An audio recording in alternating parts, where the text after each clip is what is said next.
En la filosofía de Platón, este plantea que el ciudadano ideal es aquel que a través de la educación logra la cultura y la virtud que aporta a la polis, obteniendo a través de esto un ciudadano que efectivamente es un aporte real a la ciudad. Mucho tiempo después, finales del siglo XIX, un gran pensador, Durkheim, dice que efectivamente en la sociedad existen normas, existen estructuras, pero que el hombre no quiere vivir dentro de ellas, produciéndose una anomia social.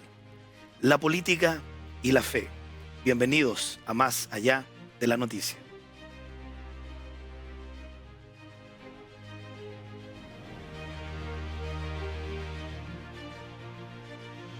Y hoy día tenemos un invitado muy especial con el que vamos a hablar y abordar precisamente de todos estos temas. Muy bienvenido, hermano Alberto Seguel Mena. Muchas gracias, Pastor, por invitarme, por permitirme estar en este espacio y poder conversar y poder hablar de esto tan importante que es la política y los cristianos. Vamos a introducirnos un poquitito para presentarlo al público que nos ve a esta hora. Hijo de pastores, nieto de pastores, sobrino de pastores, una familia, usted también es pastor, hermano de pastores. Hijo de muy querido pastor Fernando Seguel Salinas. Así es. Y de la pastora Miriam Mena, a quien tengo el gusto de conocer a través de mi mamá hace muchos años, ¿no? Amigas de la infancia y la juventud, Así es. ambas. Sobrino también de un gran hombre de Dios, el obispo David Mena, y nieto del pastor Justo Mena. Así es. Fundador de la iglesia La Voz de Cristo. Presidente nacional de la juventud de su corporación, relacionador público de profesión, estudio de periodismo, una larga data en el trabajo en el mundo académico también. Así es. Pero un miembro muy activo de la iglesia, de las actividades propias de la iglesia, y últimamente ha tenido usted una vida muy comprometida con el mundo político. Candidato, me va corrigiendo, candidato a alcalde de las últimas elecciones. Así es.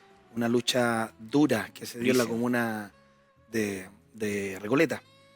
Actualmente candidato a diputado por el Partido Social Cristiano. Esperamos que le vaya muy bien. Muchas gracias. Hay varios amigos ahí en el partido que van de candidato. Nos alegramos por eso. Y justamente hoy día queremos abordar algunos temas, Alberto, respecto a esta mezcla, a esta simbiosis, a esta dinámica que se produce entre la política y la fe. Un tema que no siempre va de la mano. Sí. Lamentablemente muchas veces se tienen prejuicios y etiquetas respecto a eso dentro del mundo cristiano y básicamente porque se ve la política como un rubro, un espacio muy sucio, muy pecaminoso, muy desordenado y que esto terminaría dañando a un cristiano. Entonces, estos prejuicios generan el distanciamiento muchas veces de la iglesia hacia la política y yo creo profundamente que eso es un error. Creo que la iglesia debe ser parte de la sociedad y al ser parte de la sociedad, influenciar en la sociedad, es necesario que sea parte de la política también. Es necesario que ocupe estos espacios y que podamos a través de ellos también transmitir nuestra cosmovisión. Porque finalmente como cristianos tenemos una cosmovisión, una manera de ver el mundo, una manera de ver la vida y es importante que nuestra sociedad sea también permeada por nuestra cosmovisión. Y eso es estando en los lugares estratégicos, en los lugares claros y que es importante, los medios de comunicación, el trabajo social, la política. Y de ahí también el espectro más proselitista de la iglesia, que es el evangelismo. Bueno, de hecho, es un modelo bíblico, ¿no? Podemos Así es. citar a un montón de personajes bíblicos partiendo por Daniel. Así es. Personas activas en la política que influenciaron los gobiernos. Desde la política se hizo política. Porque hay que diferenciar la política partidista de la política como concepto. Como concepto. Hacer política, bien lo decía usted, desde nuestra idiosincrasia, de nuestras convicciones, desde nuestra cosmovisión finalmente. En ese sentido, Alberto, ¿qué lo motiva a usted para combinar, para mezclar, entendiendo, y voy a contextualizar la pregunta, entendiendo que a ambos nos toca venir de una generación o de generaciones de varias décadas en donde la iglesia estoy hablando en términos generales. Sí. Tenemos la bendición de contar con pastores, padres, mentores que nos impulsaron a otras esferas. Pero en términos generales se tendía a calificar de que prácticamente era un pecado participar Así es. en la política. ¿Qué es lo que a usted lo motiva? ¿Qué gatilla? ¿En qué momento de su vida usted considera que debe tener una acción más práctica en el mundo político? Sí, hay tres hechos puntuales muy claros en mi vida. Primero, yo era muy pequeño, tenía aproximadamente 8 años, 9 años. Estaba en el colegio en clases de historia y dije que quería ser político. Leyendo libros de historia, etcétera, etcétera, y ahí en ese momento dije que quería dedicarme a la política. Con los años, pasaron muchos años después de eso, y el año 2015, conversando con un pastor de Estados Unidos que yo no conocía, lo venía conociendo, nos sentamos a tomarnos un café. Era la primera vez en mi vida que lo veía, él no me conocía, yo no a él. Y conversando él me dice: Alberto, esa vez que estaba en el colegio con 8 años y estaba leyendo el libro de historia y dijiste que te iba a dedicar a esto, no es tu sueño, no es tu ¿Cómo? propósito. Perdón, él descubrió, sin conocerlo, Correcto. esta experiencia suya de la infancia. Y una experiencia que nadie sabía. Entonces fue una palabra, yo entendí en ese momento que era una palabra de ciencia de parte de Dios que había sido usado este pastor, y me dice: Alberto, lo que viviste, me dio todo el detalle, algo que nadie sabía, ni mi esposa, ni mis padres, no le había contado absolutamente a nadie, solo lo tenía yo para mí. y el pastor me lo dice y me dice: no es tu sueño, es lo que Dios quiere hacer contigo y lo va a empezar a hacer desde ahora. Y efectivamente el año 2015 marcó un antes y un después, y desde ahí yo comencé a acercarme. Yo esa vez recuerdo haberle dicho a Dios en una oración, le dije: Señor, si de verdad es tu voluntad, que alguien me llame por teléfono y me ofrezca esto, porque yo no voy a andar detrás de ningún político. Pastor, a los 3 meses me suena el teléfono, me llaman, me dicen, me citan a una reunión, y en esa oportunidad me ofrecieron empezar a trabajar en política y empezar a dar este inicio. Entonces entendí que era de parte de Dios, y de ahí en adelante ha sido un proceso de poder trabajar, de poder aprender. He ido conociendo personas, he ido conociendo personas mucho más inteligentes que yo, con mucha más preparación que yo, con mucho más estudio que yo, y eso me sirvió para ir aprendiendo y entendiendo el cómo trabajar esta visión de la política y la fe. Manteniendo márgenes, porque siento que tienen que haber márgenes, pero también haciendo entender a la gente que es necesario, los cristianos, que nos podamos inmiscuir en política. Ahora, usted fue presidente nacional de la juventud de su corporación. Así es. Es maestro de la palabra, es predicador, es pastor. Es decir, tiene una vida es hijo de pastor. Y los que somos hijos de pastores sabemos lo que eso significa. Así es. Tiene una vida muy activa en términos religiosos, en términos del servicio a la iglesia. ¿Cómo logra usted combinar estos dos mundos aparentemente tan distantes, tan diferentes? Muy bien, y eso lo ha llevado, yo creo, que el Espíritu Santo en mi vida, la oración, la mucha búsqueda. Lo que sí hago, el año pasado, cuando fui candidato a alcalde, durante esos meses, por ejemplo, dejé de dar clases en mi iglesia, dejé de participar tan activamente, me dediqué un poco más a la campaña, esto sin dejar de asistir. Siempre estuve asistiendo, pero perdí protagonismo, no porque me lo quitaran, sino que porque yo tomé la decisión para poder dedicarle tiempo a la campaña. Y después de la campaña vuelvo y retomo, a dar clases, vuelvo con sermones en la iglesia, vuelvo a trabajar la parte ministerial, los pastores me invitan a su iglesia a poder predicar, a poder dar estudio, a poder dar charlas, seminarios, y vuelvo a trabajar en lo que he vivido toda mi vida, como usted lo decía. Mi bisabuelo fue pastor. Mi bisabuelo, y hoy día también estoy trabajando con un grupo para futuro sacar un libro sobre, vamos a hacer un estudio profundo de la evangelización en la zona norte de Santiago, y ahí entra mi bisabuelo fuertemente, Alejandro Ahumada. Entonces, tengo toda una historia para atrás. Sí, claro. Y voy generando equilibrios. Trato en mi vida de ir generando equilibrios entre el ministerio y lo político, entendiendo que es Dios el que me ha llamado, porque Dios ha sido claro conmigo, y porque cada vez que aparece una oportunidad de algo en lo político, yo voy a la oración y le digo: Señor, ¿esto es tu voluntad? ¿Esto es lo que tú quieres que yo haga? Y si el Señor me responde, yo voy. Y con esto termino, pastor. Los amigos del Partido Social Cristiano, a los cuales agradezco mucho, se han portado un 7 conmigo. Terminó la elección de octubre del año pasado Y en noviembre me empezaron a escribir y a contactar y decirme, Alberto, eres bienvenido, nos gustaría que estuvieras con nosotros. Se portaron un 7. Y yo los hice esperar hasta abril de este año para darle la respuesta si yo iba a sumarme a trabajar con ellos y a participar en esta elección. Porque durante todo ese tiempo me dediqué a orar, a buscar de Dios y que Dios me diera la respuesta si era lo que Él quería que yo hiciera. ¿Por qué distrito va su postulación? Distrito 9. Que incluye las comunas de... Recoleta, Huechuraba, Conchalí, Independencia, Lo Prado, Quinta Normal, Renca y Cerro Navia. Bueno, ya lo saben todos nuestros hermanos que nos ven de esas comunas. Aquí está su candidato. Vamos a hablar un poquito de la contingencia. Vamos a meternos en la contingencia nacional, que está compleja. Está convulsionada, está difícil. La actualidad mundial, en todo caso, está muy, muy difícil. Pero trayendo el tema a nuestro país, está complicado. Tenemos un gobierno extremadamente ideologizado y eso ha imprimido una carga terrible en las políticas sociales.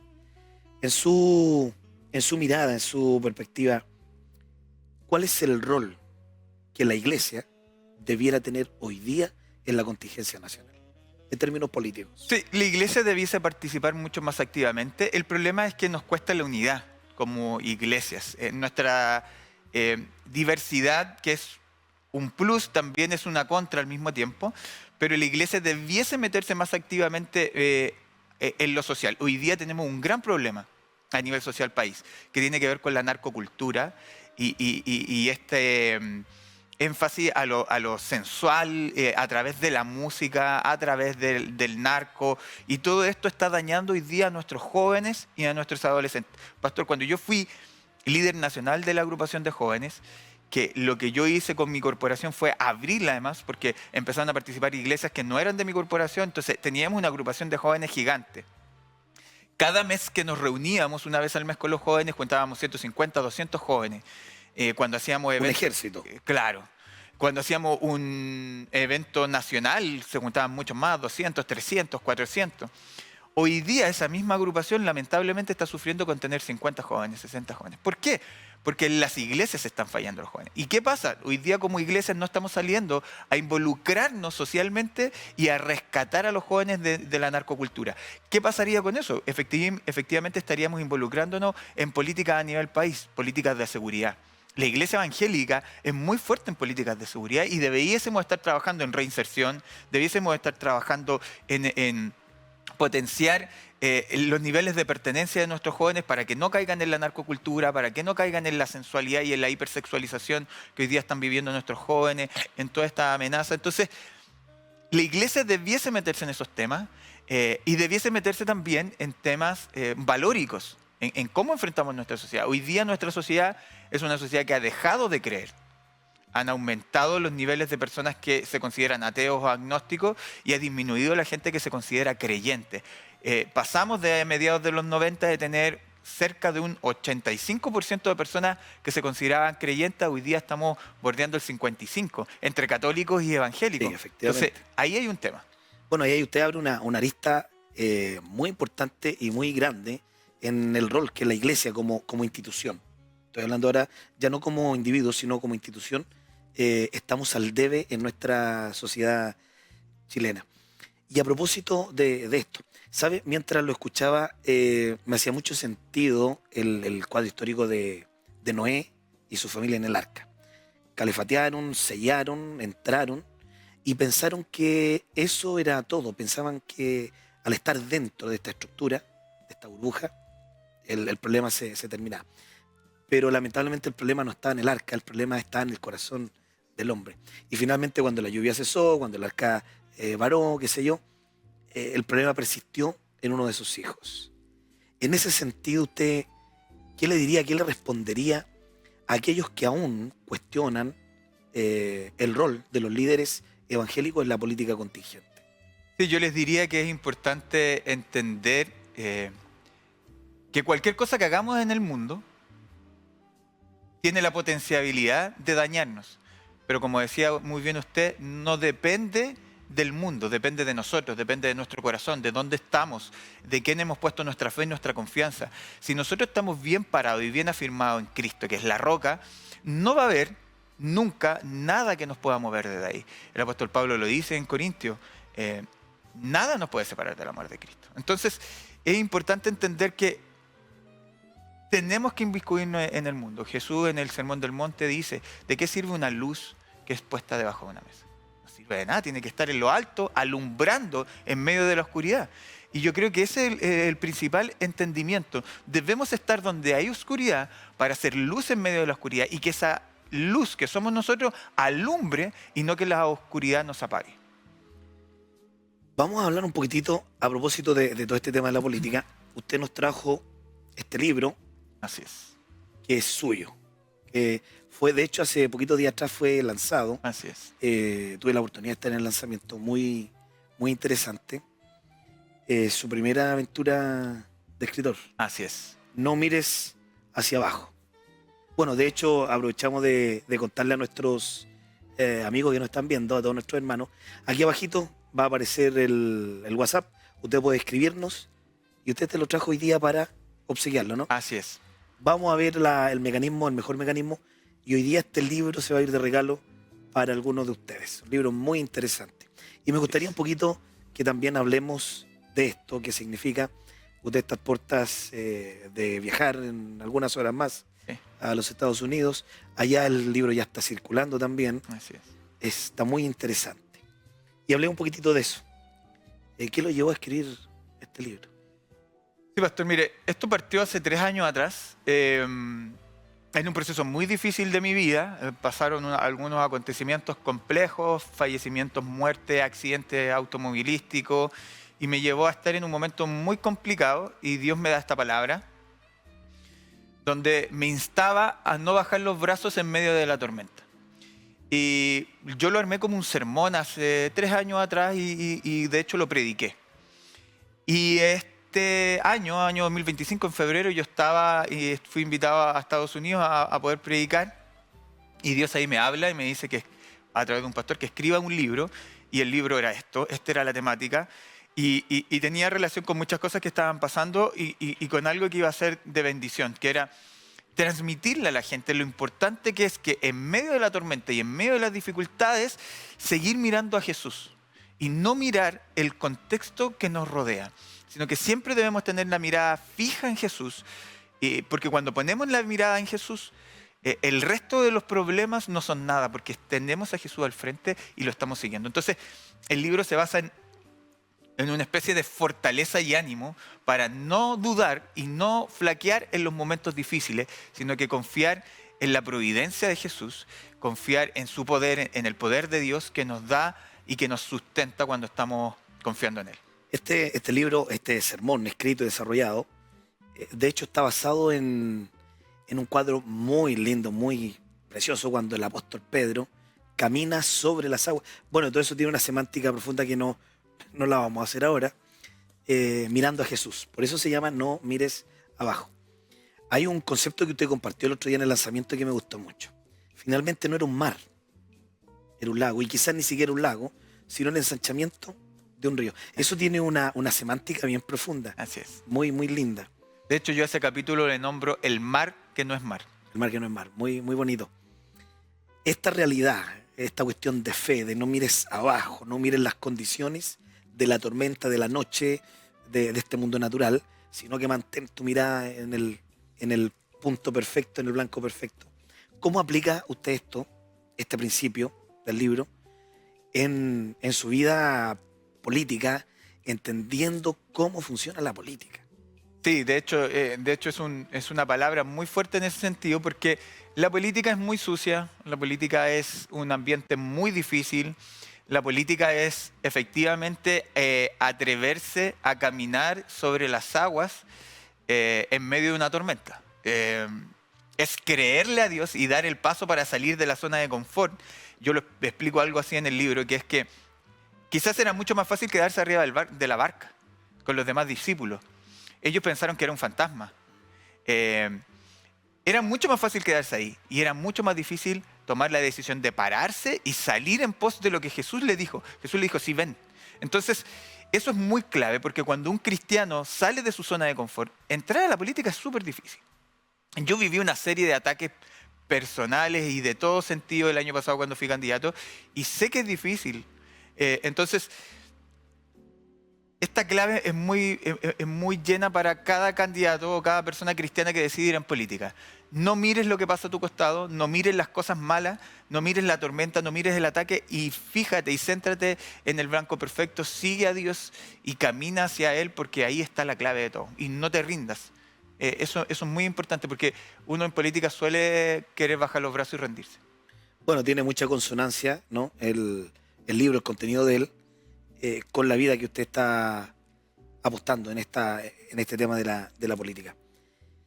Y siguiendo en este tema del libro, tiene muchos mensajes, pero ¿cuál es el que usted espera que cale más profundamente en la vida de cada individuo? Para usted, y esto lo escuché de otro predicador, el trono para alguien puede ser, para una mujer puede ser su marido rescatado del alcoholismo.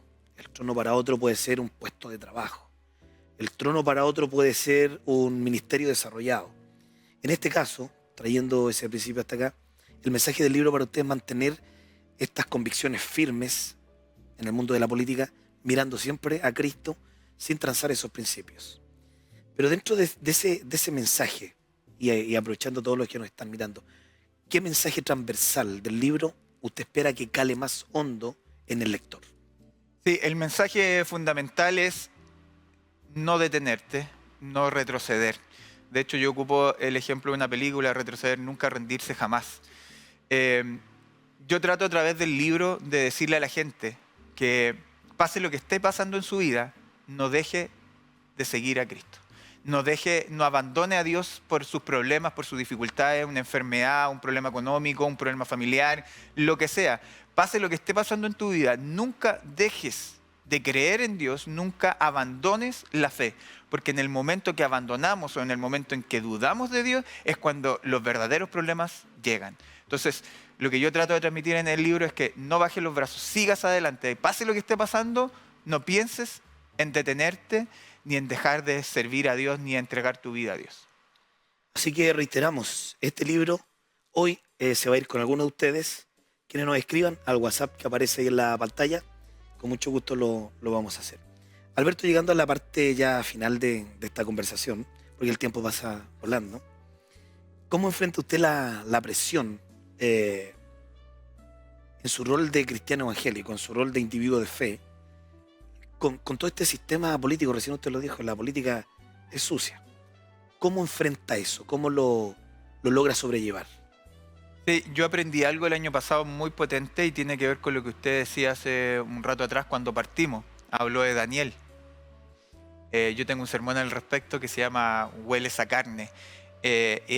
A raíz de esto también hemos desarrollado un podcast con varios sermones, se llama Jeremías 31:3, en Spotify si alguien lo quiere escuchar. Jeremías 31:3, puede seguirlo. Y hablo ahí algo importante, y la clave para mantenernos es la oración. Algo menciono en el libro también, pero Daniel se mantuvo básicamente porque mantenía su espacio y apartaba el tiempo para conversar con Dios. La oración es tan importante en la vida del cristiano que la oración es la clave. Para nosotros poder mantenernos donde sea, en política, yo le contaba la experiencia de mi papá delante, en construcción, como chofer de micro, lo que sea, para poder mantenernos y que eso no nos dañe, necesitamos mantenernos en oración. Yo hoy día leí un estudio y estoy haciendo investigaciones, me llamó mucho la atención. Un neurocientífico en Estados Unidos está haciendo investigaciones y haciendo tomografías en el cerebro para qué cambios genera en el cerebro cuando uno ora, cuando uno lee la palabra. Incluso hizo tomografías en pentecostales hablando en lengua. ¿Qué es lo que pasaba en su cerebro mientras hablaban en lengua? Y hay beneficios, trae muchos beneficios orar. Y uno de esos es mantenerse conectado con Dios y que cuando vengan las tentaciones, vengan los problemas, uno siga aferrado y firme en Dios. Finalmente, para todos los que nos están viendo, jóvenes y no tan jóvenes tampoco también, un mensaje. Ante un mundo adverso, ante un mundo hostil, ante un sistema diseñado que vaya en contra de los principios bíblicos. En los últimos segundos, ¿qué mensaje nos deja usted? Mantenerse firmes, fuertes y valientes en lo que han creído. Jehová le dijo 3 veces a Josué, 3 veces seguía: esfuérzate y sé valiente, esfuérzate, no tengas miedo, no desmayes. Y esa palabra hoy día debe caer muy fuerte en nuestra interior. Mantenernos, aunque nos golpeen, aunque nos ataquen, aunque te digan que no es popular, aunque en redes sociales no sea popular ser cristiano, no importa, mantente firme y fuerte en tu fe, porque esa convicción va a traer recompensa. Emily Durkheim efectivamente dijo que en el mundo sí hay normas, pero que el hombre ha decidido vivir fuera de ellas. Posteriormente, un filósofo americano, Parson, dijo que hay una esperanza para esta sociedad, para este sistema que se ha roto, y es querer volver a vivir bajo una norma. Alberto, muchas gracias por haber estado hoy día con nosotros. Esperamos que le vaya muy bien en Estados Unidos. Gracias. Y a ver si a la vuelta podemos tenerlo de vuelta. Por supuesto.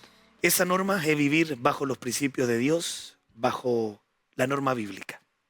Muchas gracias por haber estado con nosotros. Gracias por habernos dejado entrar hasta sus casas. Esto fue Más allá de la noticia.